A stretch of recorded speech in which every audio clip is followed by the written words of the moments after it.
Hi hello అందరికీ నమస్కారం. Welcome to Madhurimalu. ఇంకా ఎవరైనా మన ఛానల్ని సబ్స్క్రైబ్ చేసుకొని ఉండకపోతే ప్లీజ్ ఇప్పుడే సబ్స్క్రైబ్ చేసుకోండి. ఇక లేట్ చేయకుండా మన స్టోరీలోకి వెళ్ళిపోదామా? ఎదుట నిలిచింది చూడు, ఎపిసోడ్ 49. అబ్బబ్బా, ఇంతవరకు కొట్టుకొని ఇప్పుడు మళ్ళీ కలిసిపోయారా? అన్ని నాటకాలే. జీవన్, భద్ర మనిద్దరం ఒక పార్టీ, వీళ్ళిద్దరూ ఒక పార్టీ. ఎలాగో జై అన్నయ్య కూడా మన పార్టీనే ఉంటాడు. సో మేం ముగ్గురం ఒక పార్టీ, మీరిద్దరూ ఒక పార్టీ. అలా అయితే అప్పుడు నేను చిన్న వదినని తెచ్చుకుంటా అంది అవంతిక. వర్ష టాపిక్ రావడంతో ఒక్కసారిగా కొంచెం డల్గా మారిపోయాడు జీవన్. ఒక 2 నిమిషాలకి తను ఏమందో గుర్తు తెచ్చుకొని తల కొట్టుకుంది అవంతిక. అవంతిక వైపు సీరియస్గా చూస్తూ ఉంది అశ్వి. సారీ అంది అవంతిక చెవులు పట్టుకొని. సరే పదండి, ఇంకా డిన్నర్ టైం దాటిపోతుంది అంటూ ముందుకి నడిచారు ప్రియా గారు. ఆమెని అనుసరిస్తూ వెళ్లారు మిగతా వాళ్ళందరూ. ఇక భోజనం అయిపోయాక ఎవరి రూమ్స్కి వాళ్ళు వెళ్ళిపోయారు. అలా చూస్తూ ఉండగానే 1 వీక్ గడిచిపోయింది. మన అద్వైత్ బాబు గారి బర్త్‌డే ముందు రోజు అన్నమాట. బావా, ఈరోజు చెప్పింది గుర్తుంది కదా? నేను ముందే చెప్పాను, ఈరోజు నువ్వు ఏ పనులు పెట్టుకోకూడదు అని. సో నువ్వు ఏ పనులు పెట్టుకోవడానికి వీల్లేదు అంది అశ్వి. సరే సరే, అయినా ఎక్కడికి వెళ్తున్నాం మనం? అడిగాడు అద్వైత్. నా బావని తీసుకొని నాకు నచ్చిన చోటికి వెళ్ళిపోతా. నీకేంటి మధ్యలో? ఆఫ్టర్నూన్ 2:30కి మన ఫ్లైట్. సో మనం 12 కల్లా ఇక్కడి నుంచి స్టార్ట్ అయితే బెటర్. సరే, నేను ఆఫీస్కి కూడా వెళ్ళడం లేదు. ఒక చిన్న మీటింగ్ ఉంది, అది కంప్లీట్ చేసుకుని డైరెక్ట్గా ఎయిర్పోర్ట్కి వచ్చేస్తాను. నువ్వు కూడా ఇక్కడి నుంచి ఎయిర్పోర్ట్కి వచ్చేసాయి అన్నాడు అద్వైత్. సరే అంది అశ్వి. ఇంతకీ ఫ్లైట్ ఎక్కడి వరకో చెప్పలేదు మేడం అడిగాడు అద్వైత్ అశ్వి వైపు అడుగులు వేస్తూ. ఫ్లైట్ ఎక్కడి వరకు అంటే అంటూ ఆలోచిస్తున్నట్టు పోజ్ పెట్టి, చెప్పను బావా, సర్ప్రైజ్ అంది అశ్వి. ఇప్పుడు కాకపోయినా ఫ్లైట్ ఎక్కేటప్పుడైనా తెలుస్తుంది కదా అన్నాడు అద్వైత్. స్టూపిడ్ ఫెలో ముద్దుగా తిట్టుకొని అద్వైత్ నుంచి దూరం జరగాలి అని ట్రై చేసే లోపే తన నడుము చుట్టూ చేతులు వేసి తనని తన మీదకి లాక్కున్నాడు అద్వైత్. బావా, ఏం చేస్తున్నావు అంటే, అది జర్నీ చేయబోతున్నాం కదా. సో జర్నీ సేఫ్గా ఉండాలి అంటే లైట్గా టిఫిన్ తీసుకుంటే బాగుంటుంది అంట అన్నాడు అద్వైత్ కన్ను కొడుతూ. టిఫినే కదా, కిందకి వెళ్తే సరిపోతుంది. ఈరోజు టిఫిన్ ఏంటో తెలుసా? పూరి అంది అశ్వి. అబ్బా తింగర్ బుచ్చి, అది నువ్వు అనుకున్న టిఫిన్ కాదు బంగారం, ఇది వేరే టిఫిన్ అన్నాడు అద్వైత్. అద్వైత్ చెప్పిన ఒక 2 నిమిషాలకి అప్పుడు జ్ఞాన బల్బ్ వెలిగింది అశ్వి పాపకి. యూ అంటూ అద్వైత్ గుండెల మీద బాదుతూ ఉంది అశ్వి. అశ్వి దెబ్బల నుంచి తప్పించుకుంటూ తనని మరి కాస్త దగ్గరికి అదుముకొని, సో లైట్గా టిఫిన్ తీసుకుందామా హస్కీ వాయిస్తో అడిగాడు. వద్దు, అస్సలు వద్దు అంటూ అద్వైత్ మెడ చుట్టూ చేతులు వేసి, అక్కడికి వెళ్ళాక డైరెక్ట్గా మీల్స్ తీసుకోవచ్చు కదా అంది సిగ్గుపడుతూ. మీల్స్ ముందు టిఫిన్ తీసుకుంటే అప్పుడు ఆద్రపాత్రగా కాకుండా మెల్లగా దాన్ని ఆస్వాదిస్తూ తినొచ్చు అన్నాడు అద్వైత్. అయితే అక్కడికి వెళ్ళాకే టిఫిన్స్ మీల్స్ కూడా తినొచ్చు, కానీ ముందు పద, నాకు బాగా ఆకలిగా ఉంది. నాకు కూడా చాలా డేస్ నుంచి చాలా ఆకలిగా ఉంది అన్నాడు అద్వైత్. బాబు, నువ్వనుకునే ఆకలి వేరు, నా ఆకలి వేరు. పద బావా, మళ్ళీ లేట్ అయిపోతుంది అంటూ అద్వైత్‌ని తీసుకొని అక్కడి నుంచి కిందకి వచ్చింది. ఇక అద్వైత్ తినేసి మీటింగ్ కోసం వెళ్ళిపోతే అశ్వి ప్రియా గారి హెల్ప్‌తో బట్టలు ప్యాక్ చేస్తూ ఉంది. ఇదిగో, నాకింకొక 3, 4 మంత్స్‌లో ప్రమోషన్ కావాలి అన్నారు ప్రియా గారు. అత్తయ్య అంటూ సిగ్గుపడుతూ చేతుల్లో మొహం దాచుకుంది అశ్వి. కోడలి ప్రవర్తనకి నవ్వుకొని తనకి కొన్ని జాగ్రత్తలు చెప్పి పూర్తిగా ప్యాకింగ్ చేసేసి హెల్ప్ చేశారు ప్రియా గారు. ఇక అద్వైత్ 12కి ఫోన్ చేయడంతో అందరి దగ్గర ఆశీర్వాదం తీసుకొని అక్కడి నుంచి స్టార్ట్ అయింది మన అశ్వి పాప. ఇక్కడ అశ్వి ఎయిర్పోర్ట్‌కి వచ్చే టైంకి అద్వైత్ కూడా ఎయిర్‌పోర్ట్‌కి స్టార్ట్ అవ్వడంతో ఇద్దరూ ఒకే టైంకి రీచ్ అయ్యారు. ఇక ఎయిర్‌పోర్ట్‌లో ఇద్దరూ కలిసి చెక్ ఇన్ అయ్యి ఫ్లైట్ ఎక్కేశారు. "ఏంటి మేడం కొత్తగా కనిపిస్తున్నారు?" అడిగాడు అద్వైత్ భార్య వైపు చూస్తూ. "నేనెప్పుడు నీ కంటికి కొత్తగానే కనిపిస్తానులే బావా! నాకు సోప్ వేయకు" అంది యష్మి. "పొగడడం కూడా తప్పేనా? పొగడకపోతే నన్ను పట్టించుకోవట్లేదు అంటావు. పోనీ కాంప్లిమెంట్స్ ఇస్తే సోప్ వేయకు అంటావు. అసలెలా అర్థం చేసుకోవాలి మీ ఆడవాళ్ళని?" అడిగాడు అద్వైత్. "సర్లే ఏదో మేము వేరే గ్రహం నుంచొచ్చినట్టు మాట్లాడుతున్నావు. ఈ మధ్య బాగా అలుసైపోతున్నాను కదా నీకు?" అడిగింది అశ్వి. "దేవుడా! నేనేమైనా అన్నానా నిన్ను?" అడిగాడు అద్వైత్ తల కొట్టుకుంటూ. అద్వైత్ ప్రవర్తనకి నవ్వుకుంటూ, "అది సరే కానీ బావా! ముందు నాకిది చెప్పు. ఇంతకీ రియా వాళ్ళు ఉన్నారు కదా! వాళ్ళనేం చేశావు?" అడిగింది అశ్వి. "నేను వాళ్ళనేం చేయడం ఏంటి? నాకేం అర్థం కాలేదు." "అదే బావా! ఆ రియాని, అలాగే అరుణ్ గాడిని నువ్వు నీ దగ్గర బంధించి ఉంచావు కదా! వాళ్ళని ఫర్దర్‌గా ఏం చేస్తావు? నాకు ఇప్పటికీ అరుణ్ గురించి తలుచుకుంటే భయంగా ఉంటుంది ఒక్కొక్కసారి" అంది అశ్వి. "ఏంటి వాడికి భయపడుతున్నావా? How silly! వాడికి భయపడేంత సీన్ అయితే ఏం లేదు. అర్థమవుతుందా? అయినా నీకు మీ బావ ఉన్నాడు కదా! మరింకేంటి భయం?" అశ్వి నడుము చుట్టూ చేతులు వేస్తూ అడిగాడు.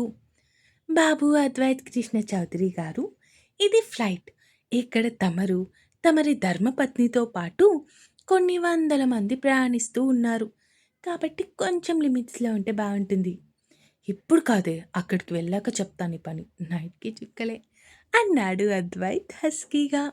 "బావా" అంటూ సిగ్గుపడుతూ తల పక్కకి తిప్పేసింది అశ్వి. అశ్వి ప్రవర్తనకి నవ్వుకుంటూ, "హ్మ్. ఇంకేంటి సంగతి? ఫస్ట్ అబ్బాయిని ప్లాన్ చేద్దామా? అమ్మాయిని ప్లాన్ చేద్దామా? లేదా ఒకే దెబ్బకి ఇద్దరిని ప్లాన్ చేద్దామా?" అడిగాడు అద్వైత్ అశ్వి చెవిలో. "మూసుకొనుండు బావ!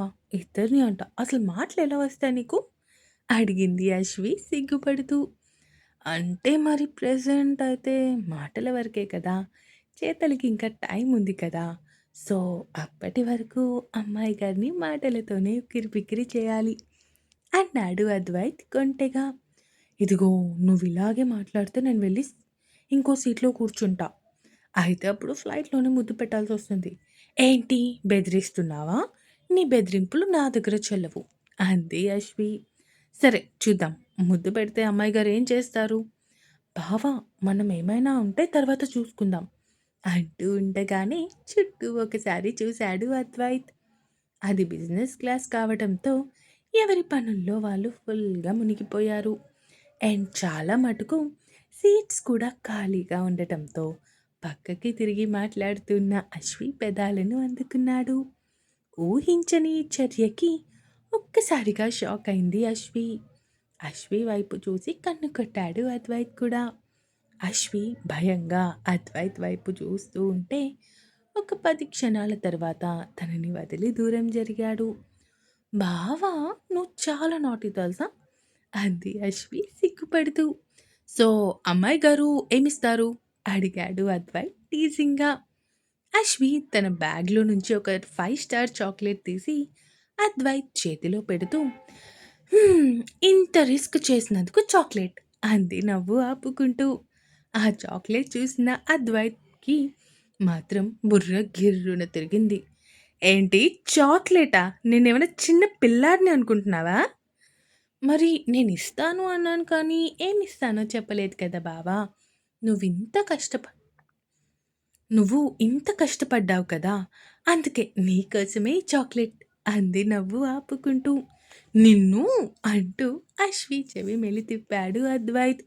బావ నొప్పిగా ఉంది" అంటూ చిన్నగా అరవడంతో తన చెవిని వదిలేసి, "ఇప్పుడు కాదు అక్కడికి వెళ్ళిన తర్వాత చెప్తాను ఈ పని" అన్నాడు అద్వైత్ ఇంటెన్స్ లుక్స్‌తో. బాబోయ్! బావేంటి ఇలా అంటున్నాడు? మాటలకే నా పని ఇలా అయిపోతే ఇంక చేతల్లోకి వెళ్తే అనుకుంటూ గుటకలు మింగుతూ భర్త వైపు చూసింది. "ఏంటమ్మాయి గారు ఏం ఆలోచిస్తున్నారు?" అడిగాడు అద్వైత్. "మిస్టర్ అద్వైత్ కృష్ణ చౌదరి గారు, మీరు ఇలానే బెదిరిస్తే నేను ఎయిర్‌పోర్ట్‌లో దిగిన వెంటనే రిటర్న్ టికెట్ వేసుకొని ఇంటికి వెళ్ళిపోతా చెప్పింది అశ్వి. అశ్వి మాటలకి నవ్వుకుంటూ సరే మేడం మీకు నచ్చినట్టే చేయండి నేనేం కాదు అనడం లేదు కదా అంటూ తనతో మాట్లాడుతూ ఉన్నాడు.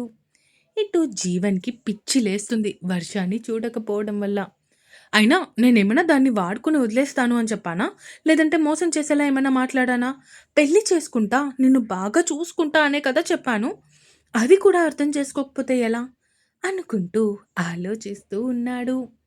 సరిగ్గా అప్పుడే అక్కడికి వచ్చాడు జై. హాయ్ రా!